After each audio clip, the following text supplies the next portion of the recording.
Hello friends. हम सिंधु घाटी सभ्यता से संबंधित महत्वपूर्ण क्वेश्चनों पर चर्चा कर रहे थे और आइए इसी कड़ी में आगे बढ़ते हुए आज के वीडियो का पहला क्वेश्चन, निम्नलिखित में से कौन सा पुरातत्वविद मोहनजोदड़ो के उत्खनन से संबंधित नहीं है। मोहनजोदड़ो के उत्खनन से संबंधित नहीं है। अगर हम मोहनजोदड़ो की खोज की बात करें 1922 में R.D. बनर्जी यानी राखलदास बनर्जी के द्वारा खोज की गई थी। अब क्वेश्चन पूछा गया कि कौन सा विद्वान है या पुरातत्वविद है जो मोहनजोदड़ो के उत्खनन से संबंधित नहीं है। अर्नेस्ट मैके, मार्टिमर व्हीलर, जॉर्ज डेल्स और Jagpati Joshi, George Dales, Mortimer Wheeler और एक नाम है आपके सामने अर्नेस्ट मैके। एक बार देखिए इनको। जैसे अर्नेस्ट मैके की यदि हम बात करें, अर्नेस्ट मैके के द्वारा 1930 के दशक में 1930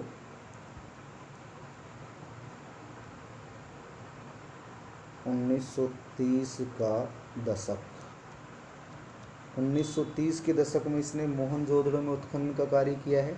मार्टिमर व्हीलर की यदि हम बात करें, इसने 1945 में और जॉर्ज डेल्स की बात करें, इसने 1965 में मोहनजोदड़ो में उत्खनन का कार्य किया है। तो मोहनजोदड़ो की खोज कब होती है? 1922 में राखलदास बनर्जी, 1930 के दशक में अर्नेस्ट मैके, 1945 में मार्टिमर व्हीलर और 1945 में जॉर्ज डेल्स के द्वारा मोहनजोदड़ो में उत्खनन का कार्य किया गया था। इसमें ऑप्शन डी है जगपति जोशी। अगर हम जगपति जोशी की बात करें, इसके द्वारा 1972 में जगपति जोशी के द्वारा 1972 में सुरकोटड़ा जो कहाँ है? गुजरात में है। इसका उत्खनन किया गया था। सुरकोटड़ा यानी कच्छ गुजरात में है। कच्छ गुजरात में है और इसके द्वारा यानी जगपति जोशी के द्वारा इसका उत्खनन किया गया था। इसमें सही जवाब हो जाएगा डी, यानी संबंधित नहीं है पूछा गया है तो सही जवाब हो जाएगा डी। अगला क्वेश्चन है,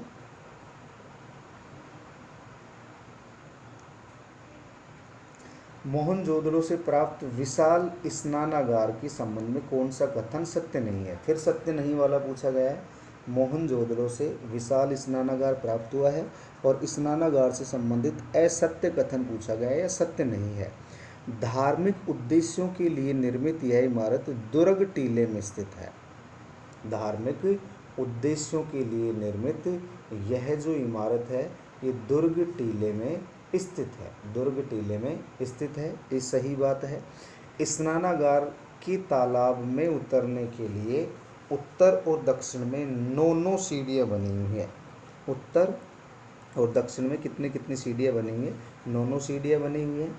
ये 39 फीट लंबा, 23 फीट चौड़ा और 9 फीट गहरा है। जो विशाल स्नानागार है ये 39 फीट लंबा है, इन लंबाई 39 फीट है, चौड़ाई 23 फीट है और 9 फीट इसकी गहराई है। दोबारा देखिए, धार्मिक उद्देश्यों के लिए, तो इसका निर्माण किसके लिए किया गया था? धार्मिक उद्देश्यों के लिए। स्नानागार के तालाब में उतरने के लिए उत्तर एवं दक्षिण में 9 सीढ़ियाँ बनी हुई हैं। यह 39 फीट लंबा, 23 फीट चौड़ा और 9 फीट गहरा है। तो तीनों कथन सही हैं।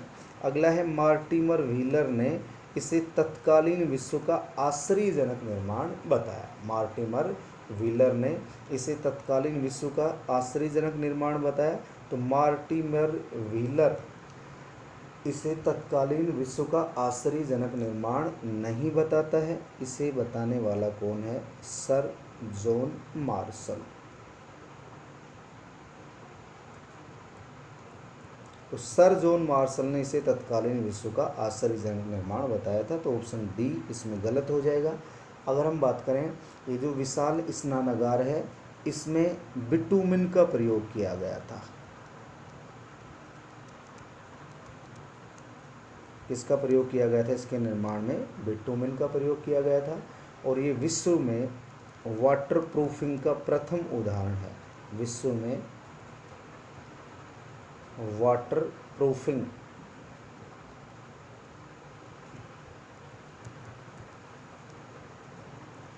प्रथम उदाहरण, विश्व में वाटर प्रूफिंग का प्रथम उदाहरण है, यानी पानी को सुरक्षित रखा गया, संरक्षित रखा गया। तो ऑप्शन डी सही हो जाएगा। इसके बाद अगला क्वेश्चन है, किस पुरातत्वविद ने इस विशाल स्नानागार की तुलना पुष्कर से की है? किससे की है? पुष्कर से की है। Amalanand Ghosh, D Kaushambi, sir John Marshall और रफीक मुगल। तो इसका सही जवाब हो जाएगा डी कोशाम्बी। अभी हमने बात की है सर जॉन मार्शल की, सर जॉन मार्शल। तो सर जॉन मार्शल ने तो इसे तत्कालीन विश्व का आश्चर्यजनक निर्माण बताया था। तत्कालीन विश्व का आश्चर्यजनक निर्माण बताया था।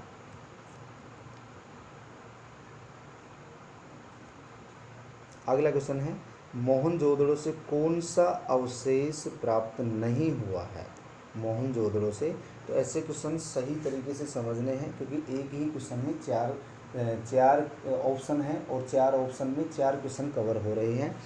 बकरे के पीछे चाकू लिए हुए व्यक्ति का चित्रण, यानी इनमें पूछा गया है कि कौन सा अवशेष मोहनजोदड़ो से प्राप्त नहीं होता है। बकरे के पीछे चाकू लिए हुए व्यक्ति का चित्रण, सही बात है। कुंभकारों की बस्ती, कुंभकारों की यानी मृद भांड का निर्माण करने वालों से संबंधित बात चल रही है। कुंभकारों की बस्ती और कुंभकारों के 6 भट्टे प्राप्त हुए हैं। कुंभकारों की बस्ती प्राप्त हुई है, कुंभकारों के 6 भट्टे प्राप्त हुए हैं। 14 सेंटीमीटर ऊंची कांसे की नृत्य रत्न मूर्ति, यह नृत्य रत्न स्त्री की मूर्ति, जिसे डांसिंग गर्ल भी कहा जाता है, जिसे किस नाम से भी जाना जाता है? डांसिंग गर्ल के नाम से भी जाना जाता है। मिट्टी की मम्मी का मॉडल, मिट्टी से बना हुआ जो मम्मी का मॉडल है वो कहाँ से मिला है? लोथल से मिला है। मिट्टी से बना हुआ मम्मी का मॉडल हमें लोथल से मिला है। तो इसका सही जवाब हो जाएगा डी। तो मोहनजोदड़ो से बकरे के पीछे चाकू लिए हुए व्यक्ति का चित्रण है। कुंभकारों की बस्ती व कुंभकारों के 6 भट्टे हैं। 14 सेंटीमीटर ऊंची कांसे की नृत्य रत स्त्री की मूर्ति है। और मिट्टी का जो मम्मी का मॉडल है, मम्मी यानी मिस्र, मृतक शरीर को जो लेप के माध्यम से सुरक्षित रखा जाता था उसे मिस्र में मम्मी कहा जाता था। तो मम्मी का मॉडल हमें कहाँ से मिला है? लोथल से। उसका सही जवाब हो जाएगा डी। अगला क्वेश्चन देखिए, मोहनजोदड़ो से संबंधित कौन सा कथन सत्य नहीं है? फिर सत्य नहीं है पूछा गया। ऐसे क्वेश्चनों को आसानी से समझिए। मोहनजोदड़ो से संबंधित कौन सा कथन सत्य नहीं है? यहाँ की सबसे बड़ी इमारत विशाल अन्नागार है, ध्यान रखना है। यहाँ की यानी अगर हम सिंधु घाटी सभ्यता की सबसे बड़ी इमारत की बात करें तो वो आएगा गोदीवाड़ा, वो आएगा गोदीवाड़ा, जो हम लोथल में पढ़ेंगे। लेकिन मोहनजोदड़ो की सबसे बड़ी इमारत विशाल अन्नागार है, ध्यान रखना है। जबकि सबसे महत्वपूर्ण इमारत अगर पूछ लिया जाता है, मोहनजोदड़ो की सबसे महत्वपूर्ण इमारत पूछ ली जाती है तो वो आएगा विशाल स्नानागार, विशाल स्नानागार। ये तो महत्वपूर्ण है। जबकि सबसे विशाल इमारत कौन सी है? अन्नागार, जो 45.71 मीटर और 15.23 मीटर है, लंबाई और चौड़ाई है। ये इसकी क्या है? लंबाई गुणा चौड़ाई। तो विशाल अन्नागार 45.71 मीटर लंबाई है, 15.23 मीटर इसकी चौड़ाई है। अन्नागार दुर्ग के अंदर स्थित है। अन्नागार जो बना हुआ है मोहनजोदड़ो में वो दुर्ग के अंदर स्थित है, ध्यान रखना है। अन्नागार दुर्ग के अंदर स्थित है। कुषाण वंश के शासक कनिष्क ने दुर्ग टीले के ऊपर एक स्तूप का निर्माण करवाया था। कुषाण वंश का शासक है कनिष्क। कनिष्क ने दुर्ग टीले के ऊपर किसका निर्माण करवाया? किसका निर्माण करवाया है? एक टीले का निर्माण करवाया, और इसे स्तूप टीला भी कहा जाता है। इसे किस नाम से भी जाना जाता है? स्तूप टीला के नाम से भी जाना जाता है। और इस टीले की जो खोज है, इस टीले की खोज मार्टिमर व्हीलर के द्वारा की गई थी। इसकी खोज किसने की थी? मार्टिमर व्हीलर ने की थी इस टीले की खोज। और अगला ऑप्शन है एकमात्र पुरा स्थल जहाँ से वक्राकार ईंटें मिली। वक्राकार ईंटें यहाँ से नहीं मिली हैं, वक्राकार ईंटें हमें चन्हुदड़ों से प्राप्त होती हैं। वक्राकार ईंटें कहाँ से मिलती हैं? चन्हुदड़ों से। तो इसका उत्तर हो जाएगा डी, एकमात्र पुरा स्थल है चन्हुदड़ो, जो सिंध पाकिस्तान में है, जिसकी हम आगे चर्चा करेंगे। उसका ऑप्शन हो जाएगा डी। अगला क्वेश्चन है, किस पुरातत्वविद ने मोहनजोदड़ो से प्राप्त नरकंकालों के आधार पर नरसंहार का सिद्धांत दिया? नरकंकालों के आधार पर नरसंहार का सिद्धांत दिया था। क्वेश्चन पूछा गया कि किस विद्वान ने नरसंहार का सिद्धांत दिया है? नरसंहार का सिद्धांत देने वाले ऑप्शन है KUR Kennedy, Mortimer Wheeler, Ernest Mackay, और एक है SR राव। एक कौन है? SR राव। इसमें सही जवाब हो जाएगा KUR केनेडी। देखिए दोस्तों, दोबारा समझिए, यानी कंकालों के आधार पर नरसंहार का सिद्धांत पूछा गया है। तो नरसंहार का सिद्धांत तो किसने दिया है? मार्टिमर व्हीलर ने दिया है। केनेडी ने तो यहाँ से जो कंकाल मिले हैं, उन कंकालों में कौन से रोग की जानकारी प्राप्त की है? मलेरिया रोग की। ध्यान रखना है, अभी इसमें थोड़ा मिस्टेक था तो अभी करेक्शन कर लेंगे अपन। तो नरसंहार का सिद्धांत तो किसने दिया था? क्या कि नरसंहार हुआ था वो मार्टिमर व्हीलर है, जबकि केनेडी ने यहाँ के कंकालों से मलेरिया रोग की जानकारी को प्राप्त किया था। लेकिन मोहनजोदड़ो से कब्रिस्तान का प्रमाण नहीं मिला है, इतना ध्यान रखना है। यहाँ से कब्रिस्तान का प्रमाण नहीं मिला, तो ध्यान रखना है, इसका सही जवाब हो जाएगा मार्टिमर व्हीलर। जबकि KUR केनेडी ने तो यहाँ यानी मोहनजोदड़ो के पतन का कारण क्या बताया था? मलेरिया रोग बताया था, या महामारी भी कह सकते हैं, महामारी अथवा मलेरिया रोग। अगला क्वेश्चन है, मोहनजोदड़ो से संबंधित कौन सा कथन सत्य नहीं है? यहाँ की शासन व्यवस्था जनतंत्रात्मक थी। वस्त्र निर्माण और चांदी का प्राचीनतम साक्ष्य मिलता है। ध्यान रखेंगे, वस्त्र निर्माण यानी हमें यहाँ से सूती वस्त्र के प्रमाण मिलते हैं, चांदी में सूती वस्त्र के प्रमाण मिलते हैं। और यहाँ से प्राप्त मोहर पर सुमेरियन नावों का अंकन मिलता है। यहाँ से प्राप्त मोहर पर किसका अंकन मिलता है? सुमेरियन नावों का अंकन मिलता है। और एक है R34 नामक कब्रिस्तान का प्रमाण, अभी चर्चा कर चुके हैं, कब्रिस्तान का प्रमाण तो यहाँ से प्राप्त हुआ ही नहीं है। और R37 नामक प्रसिद्ध कब्रिस्तान है, जो हमें कहाँ से प्राप्त होता है?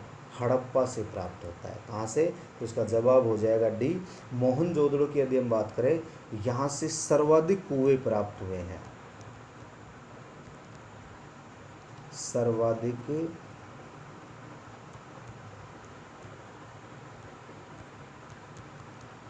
कुओं की प्राप्ति कहाँ से होती है? मोहनजोदड़ो से। तो इसका सही जवाब हो जाएगा डी।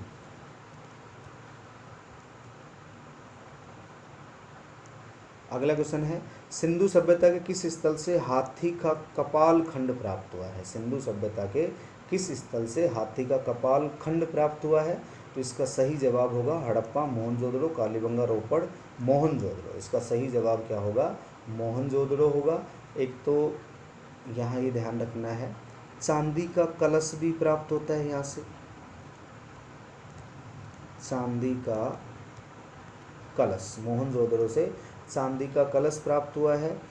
20 स्तंभों वाला भवन, 20 स्तंभों वाला भवन प्राप्त हुआ है। और यहाँ से महाविद्यालय भवन का प्रमाण भी मिलता है,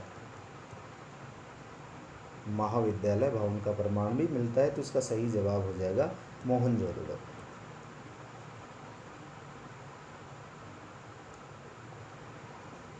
किस स्थल से अंतिम स्तर पर बिखरे हुए नर कंकाल प्राप्त हुए हैं? किस स्तर से या किस स्थल से अंतिम स्तर पर बिखरे हुए नर कंकाल के अवशेष प्राप्त हुए हैं?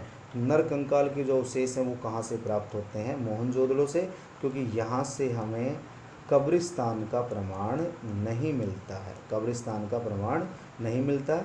और मार्टिमर जो व्हीलर है वो ये मत देता है कि इंद्र का यहाँ आक्रमण हुआ था। किसका आक्रमण हुआ था? इंद्र का आक्रमण हुआ था।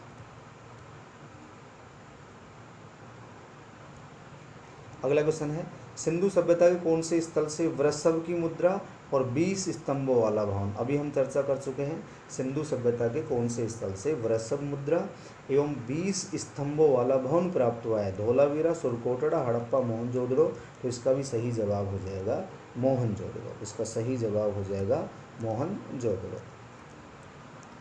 अगला क्वेश्चन है,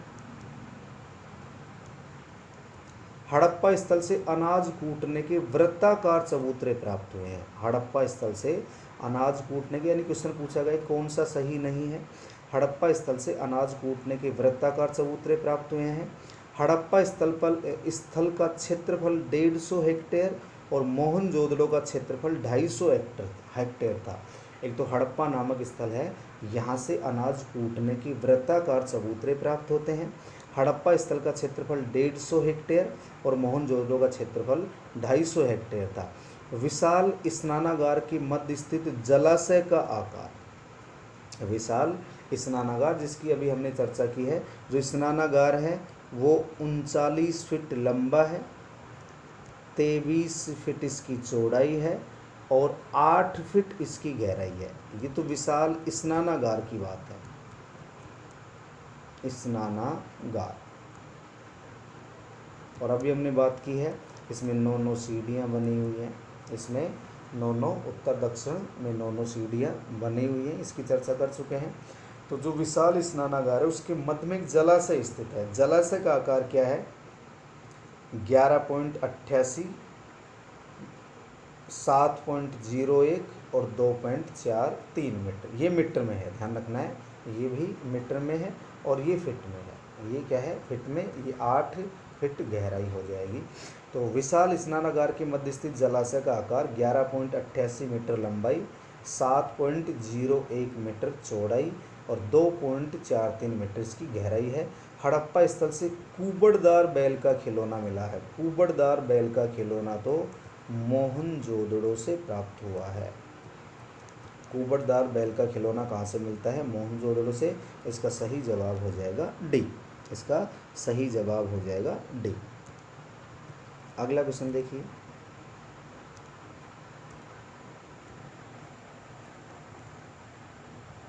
इसके बाद देखते हैं, मोहनजोदड़ो में स्थित विशाल स्नानागार की खोज किसने की है? मोहनजोदड़ो में स्थित विशाल स्नानागार की खोज किसने की? Dayaram Sahni, sir John Marshall, Rakhaldas Banerjee और मार्टिमर व्हीलर। Mortimer wheeler. तो इसका सही जवाब होगा दयाराम साहनी। ये क्वेश्चन, इसका सही जवाब होगा दयाराम साहनी। यानी सर जॉन मार्शल ने तो इसे तत्कालीन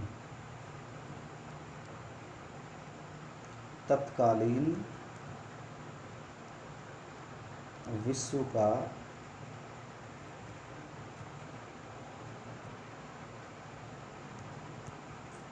आश्चर्यजनक निर्माण बताया था। तत्कालीन विश्व का आश्चर्यजनक निर्माण बताया था। तो इसका सही जवाब हो जाएगा दयाराम साहनी। सही जवाब क्या होगा? दयाराम साहनी।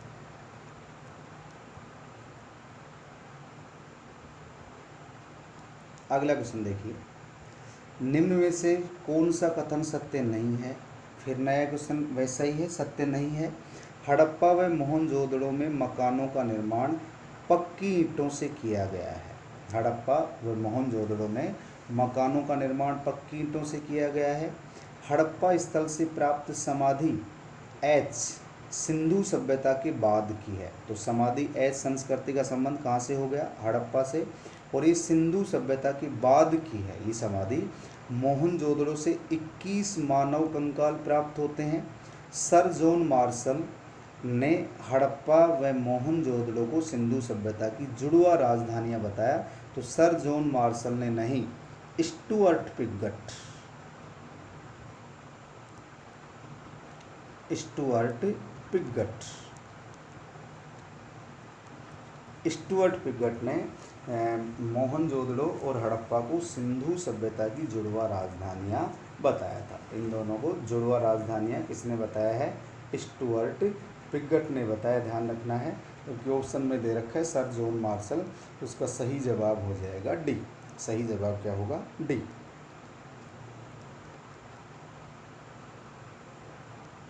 अगला क्वेश्चन है, सिंधु सभ्यता के किस स्थल से झुक्कर संस्कृति और झांगर संस्कृति के अवशेष मिले हैं? झुक्कर संस्कृति और झांगर संस्कृति के अवशेष मिले हैं। एक तो ये जो संस्कृतियां हैं ये सिंधु सभ्यता के बाद की संस्कृति है, सिंधु सभ्यता के बाद की, जिसे हड़प्पोत्तर संस्कृति भी कह सकते हैं। हड़प्पोत्तर संस्कृति, हड़प्पोत्तर संस्कृति कह सकते हैं, यानी सिंधु सभ्यता के बाद की संस्कृति है झुक्कर संस्कृति और झांगर संस्कृति। झुक्कर संस्कृति और झांगर संस्कृति ये कहाँ से प्राप्त होते हैं? यानी इस संस्कृति के झुक्कर संस्कृति, झांगर संस्कृति दोनों अलग अलग हैं। तो इनमें जो अवशेष है या ये जो अवशेष हैं, ऐसे अवशेष है कहाँ से मिलते हैं? हमें चनूदड़ों से। कहाँ से मिलते हैं? चनूदड़ों से मिलते हैं।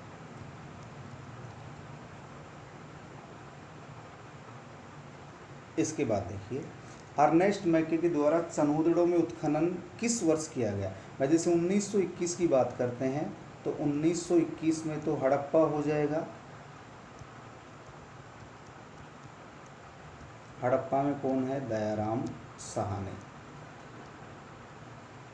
1922 में मोहनजोदड़ो हो जाएगा, आर.डी. बनर्जी, राखल दास बनर्जी। ठीक है।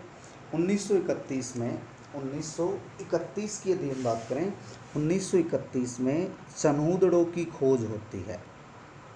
चनूदड़ों की खोज किसके द्वारा की गई? एन.जी. मजूमदार के द्वारा। एन.जी. मजूमदार के द्वारा। तो ऑप्शन बच गया डी। 1935 में अर्नेस्ट मैके के द्वारा चनूदड़ों में उत्खनन का कार्य किया गया था। किसका कार्य किया गया था? उत्खनन का। तो ध्यान रखना है, चनूदड़ों में उत्खनन का कार्य किसके द्वारा किया गया था? किसके द्वारा किया गया था? अर्नेस्ट मैके के द्वारा। अगला क्वेश्चन है, सिंधु सभ्यता के किस स्थल से सौंदर्य प्रसाधन लिपस्टिक का प्रमाण प्राप्त हुआ है? सिंधु सभ्यता के किस स्थल से सौंदर्य प्रसाधन यानी लिपस्टिक का प्रमाण प्राप्त होता है? लोथल, रोपड़, कालीबंगा, चनूदड़ो। तो इसका भी सही जवाब हो जाएगा, इसका भी सही जवाब क्या हो जाएगा? चनूदड़ो। चनूदड़ो की यदि हम बात करें, ये मोहनजोदड़ो से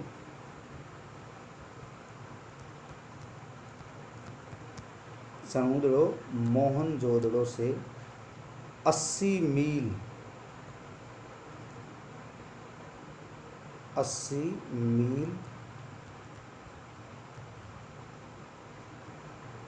दक्षिण में स्थित है। मोहनजोदड़ो से 80 मील ये दक्षिण में स्थित है। तो चनूदड़ो से सौंदर्य प्रसाधन यानी लिपस्टिक का प्रमाण प्राप्त होता है और यहाँ से गुड़िया निर्माण का कारखाना भी प्राप्त हुआ है।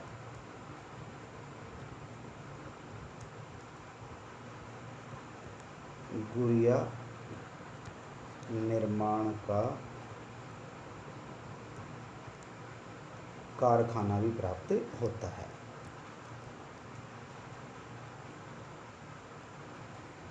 सिंधु सभ्यता का एकमात्र स्थल जहाँ से वक्राकार ईंटें प्राप्त होती हैं, जहाँ से वक्राकार ईंटें प्राप्त होती हैं। वक्राकार को इंटरलॉक भी कह सकते हैं अपन, इंटरलॉक प्रकार की ईंटें। तो ये भी सही जवाब हो जाएगा सनोदड़ो। इसका भी सही जवाब क्या होगा? सनोदड़ो होगा। और ध्यान रखना है एकमात्र स्थल है, और ये जो सनोदड़ो है ये एक औद्योगिक बस्ती के रूप में प्रसिद्ध था, औद्योगिक केंद्र के रूप में या बस्ती के रूप में प्रसिद्ध था। अगला क्वेश्चन है, किस स्थल से प्राप्त मुद्रा पर 3 घड़ियाल और 2 मछलियों का अंकन मिलता है? किस स्थल से प्राप्त मुद्रा पर 3 घड़ियाल, 3 तो घड़ियाल और 2 मछलियों का अंकन है? रोपड़, दैमाबाद, लोथल, चनोदड़ो। तो इसका भी सही जवाब हो जाएगा चनोदड़ो। इसका सही जवाब होगा चनोदड़ो।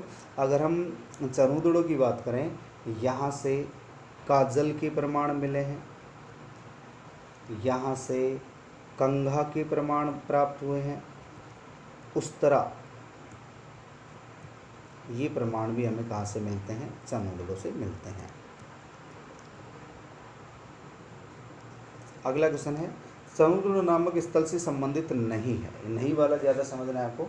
सनोदड़ो स्थल से संबंधित सही नहीं है, या इनसे संबंधित कौन सा नहीं है? ईंटों पर बिल्ली का पीछा करते हुए कुत्ते के पद चिन्ह। सही बात है, क्वेश्चन महत्वपूर्ण है।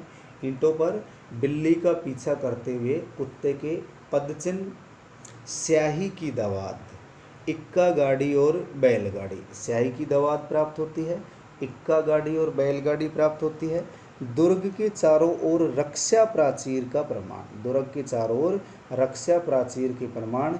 ये ध्यान रखना है, समुद्रों से दुर्ग का अस्तित्व ही प्राप्त नहीं होता है। दुर्ग का अस्तित्व प्राप्त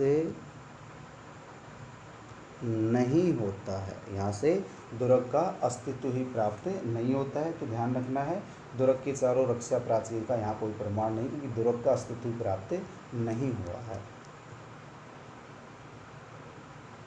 अगला क्वेश्चन है, सिंधु सभ्यता में मणके बनाने का प्रमुख केंद्र कौन सा था? मणके बनाने का प्रमुख केंद्र कौन सा था?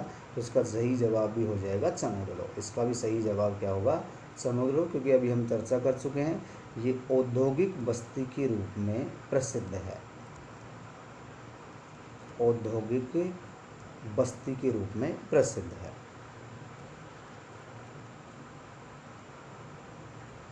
अगला क्वेश्चन आ गया, सिंधु सभ्यता का कौन सा स्थल औद्योगिक बस्ती के रूप में प्रसिद्ध था? तो इसका सही जवाब हो जाएगा चनोदड़ो। इसका सही जवाब क्या होगा?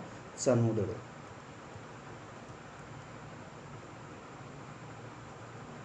इसके बाद अगला क्वेश्चन है, सिंधु सभ्यता के किस स्थल से मिट्टी से बनी हुई पाइप नुमा नालियों का प्रयोग किया गया है?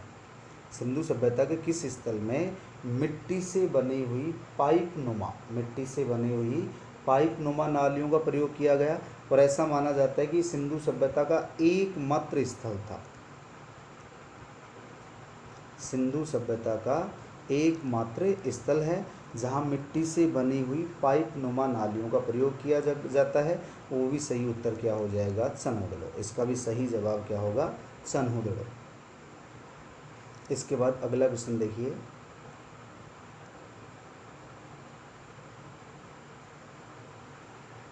सिंधु सभ्यता के किस स्थल को लघु हड़प्पा अथवा लघु मोहनजोदड़ो कहा जाता है? सिंधु सभ्यता के किस स्थल को लघु हड़प्पा अथवा लघु मोहनजोदड़ो कहा जाता है? तो रोपड़, कालीबंगा, लोथल, बनावली। इसका सही जवाब होगा लोथल। इसका सही जवाब क्या होगा? लोथल। लोथल की यदि हम बात करें, लोथल की हम बात करें तो ये अहमदाबाद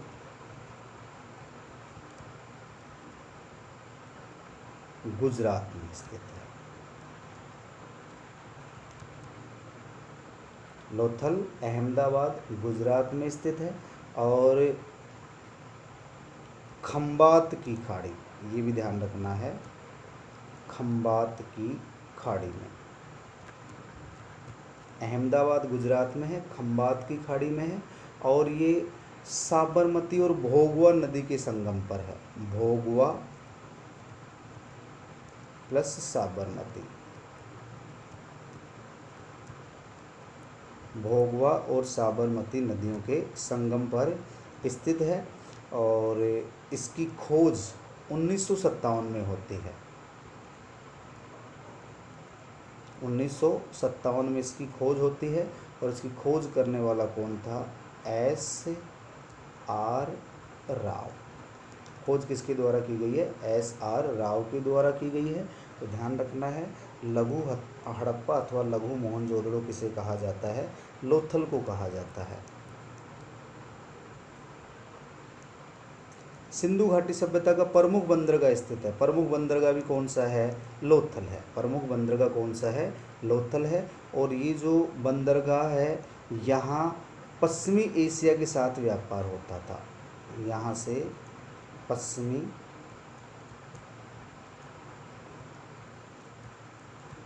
एशिया के साथ व्यापार होता था। क्योंकि आगे हम बात करेंगे, लोथल से फारस खाड़ी की मोहर प्राप्त होगी। फारस खाड़ी की मोहर कहाँ से प्राप्त होती है? लोथल से प्राप्त होती है। प्रमुख व्यापारिक स्थल के रूप में प्रसिद्ध है। लोथल से प्राप्त गोदीबाड़ा अथवा डाक यार्ड से संबंधित कौन सा कथन सत्य नहीं है? लोथल से प्राप्त गोदीबाड़ा अथवा डाक यार्ड से संबंधित कौन सा कथन सत्य नहीं है? यह लोथल के पूर्वी भाग में स्थित है। यह लोथल के पूर्वी भाग में स्थित है। दूसरा है, इसका आकार 214 मीटर लंबाई, 36 मीटर चौड़ाई और 3.03 इसकी गहराई है। ये मीटर में है। एक तो जो गोदीबाड़ा अथवा डाक यार्ड है, ये लोथल के पूर्वी भाग में स्थित है। लोथल के पूर्वी भाग में स्थित है। दूसरी बात, इसका आकार 214 मीटर लंबा, 36 मीटर चौड़ा और 3.03 मीटर गहरा है। इसका निर्माण पत्थरों से किया गया है, और यह सिंधु सभ्यता की सबसे विशाल संरचना है। ये सही है, ये सही है और ये सही है। ये गलत है। पत्थरों से नहीं, इसका निर्माण किससे किया गया है? ईंटों से किया गया है। तो इसका सही जवाब हो जाएगा सी। इसका सही जवाब क्या हो जाएगा? सी। ध्यान रखना है।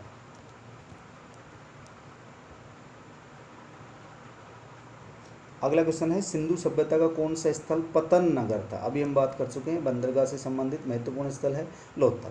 तो महत्वपूर्ण स्थल कौन सा है? लोथल। और यहाँ से हमें वृत्ताकार और चतुर्भुजाकार,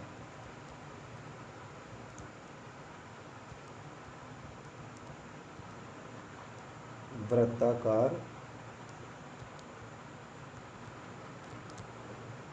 चतुर्भुजाकार अग्नि वेदिका के साक्ष्य मिले हैं।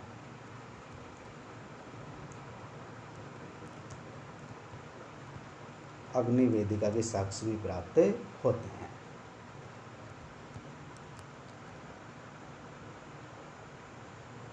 इसके बाद अगला क्वेश्चन है, लोथल से प्राप्त गोदीबाड़ा। लोथल से प्राप्त गोदीबाड़ा के खालिस्तान दीवार में 12 मीटर चौड़ा प्रवेश द्वार था। दीवार में 12 मीटर चौड़ा प्रवेश द्वार था। तो ये दिशा पूछी गई है। जो गोदीबाड़ा है, गोदीबाड़ा के बारे में अभी हमने चर्चा की है कि 214 मीटर लंबाई, 36 मीटर चौड़ाई और 3.03 मीटर गहराई है। तो जो गोदीबाड़ा है, यानी उसके गोदीबाड़ा के उत्तरी दीवार पर, कौन सी दीवार पर? उत्तरी दीवार में 12 मीटर चौड़ा प्रवेश द्वार था। तो इसका सही जवाब हो जाएगा ए। इसका सही जवाब क्या होगा? ए। जबकि गोदीबाड़ा लोथल के पूर्वी भाग में स्थित है। गोदीबाड़ा तो पूर्वी भाग में स्थित है, लेकिन इसमें जो प्रवेश द्वार है ये उत्तरी दीवार में है। उत्तरी दीवार, ये है इसका प्रवेश द्वार।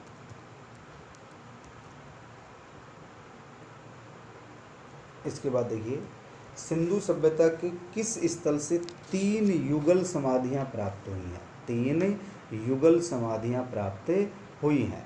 तो ये जो 3 युगल समाधियां हैं, इनको सती प्रथा का प्रतीक माना गया है। किसका प्रतीक माना गया है? सती प्रथा का। कालीबंगा की यदि हम बात करें, कालीबंगा से 1 युगल समाधि मिली है, 1 युगल समाधि, ये तो कालीबंगा से मिली है। हमसे पूछा गया कि 3 युगल समाधियां कहाँ से प्राप्त होती हैं, तो इसका सही जवाब हो जाएगा लोथल। इसका सही जवाब होगा लोथल।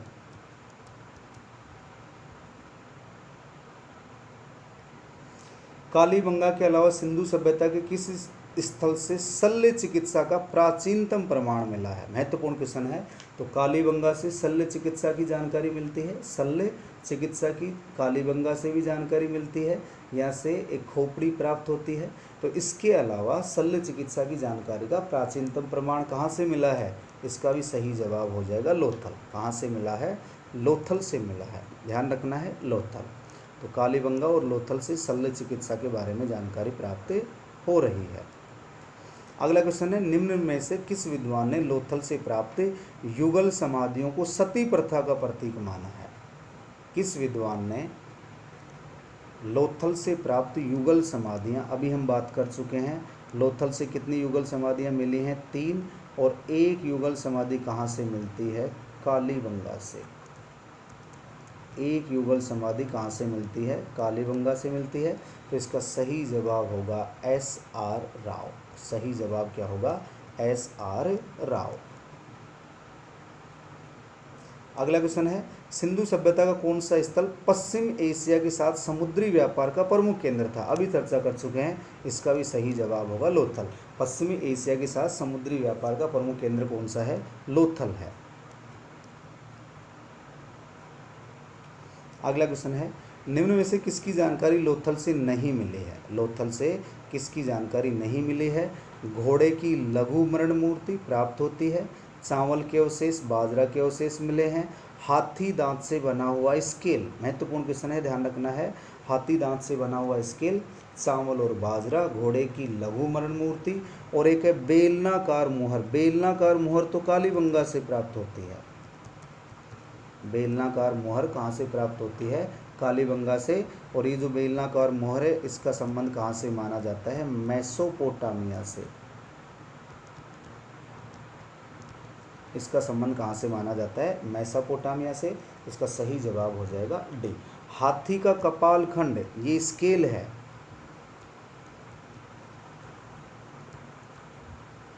हाथी का कपाल खंड ये कहाँ से प्राप्त होता है? मोहनजोदड़ो से।